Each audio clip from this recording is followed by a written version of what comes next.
Hi, I'm James Vowles, I'm the Motorsport Strategy Director, and I'm here to answer your questions about the French Grand Prix.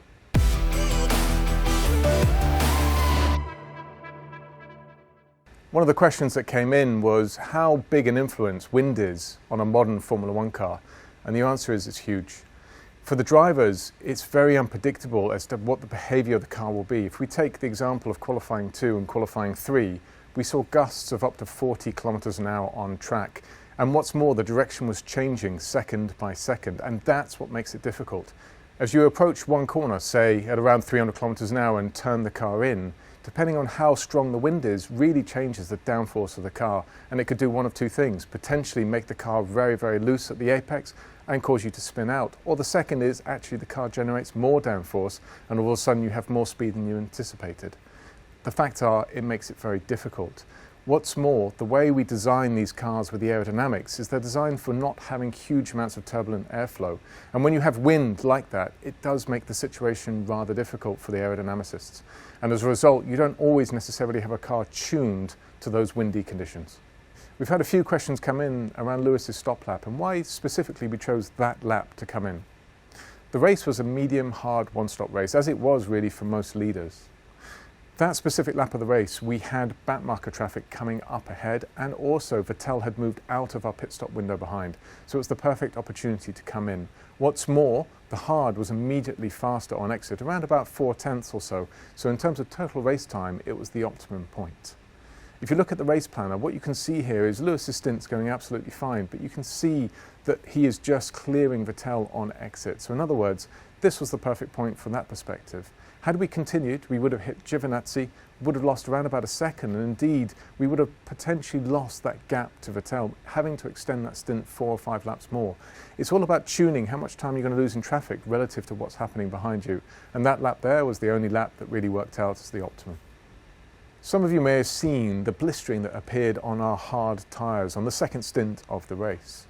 Blistering is when the surface of the tyre just gets very, very hot, and the net result of that is actually you get small areas of the rubber, a very localized area that gets so hot that they explode at the surface, and you get that dark line. It doesn't look very nice, but doesn't actually slow the car down that much when it's like that. And if things go well, the hard will then clear up, and at the end of the race, the front tyres will be absolutely fine. There was a question around why we didn't see that on the medium tyre, and the reality was the medium tyre is a very different compound and would have still suffered from those warm temperatures, but also warm much, much faster. And as a result of that, you didn't actually get that blistering condition. It was a little bit of a surprise. It's the first time this year that the Pirelli has blistered, but it said ultimately we got to the end of the race, everything was fine on the one stop. On lap 50 of the race, the VSC was deployed. Initially, we weren't sure why, but then on TV, we saw the bollard rolling around and the marshal going to collect it. This was the shortest VSC we've had so far. 32 seconds total duration, of which 18 was from the VSC deployed to the VSC ending. That period of time is very, very busy for the drivers. First of all, they're towards the pit entry, so we have to make sure they know that they're not stopping, and that takes a few seconds to get out.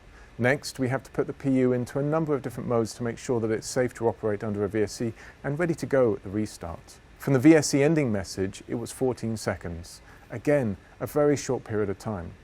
During that, Valtteri was actually in a high-speed corner going to a slow-speed corner when the VSC came out, and actually went what was called unsafe on his delta time. That means that he's negative. That means he's in a condition that if he carries on that way, he could receive a penalty. So priority 1 was getting him safe relative to the delta time, or i.e. slowing down, which took a few seconds to do. He did that. He was about 4 seconds safe relative to the delta time. Everything was good. The problem is, when we got the VSC ending message, he didn't have very long and a lot of distance in order to get back into a condition of being, let's say, 0. As a result of it, we lost a few seconds relative to optimum. But you would have seen that Charles Leclerc had exactly the same thing. He closed up only by a few tenths. He suffered from the same dilemma because he was at the same part of the track we were. So under those VSC conditions, when it's a little bit longer, you have enough time to really get back close to a delta time of around about 0. But when it's so short like that, it's just a little bit busy, and we didn't quite optimize it fully. Thank you for all of your questions. We look forward to answering them again next week after the Austrian Grand Prix.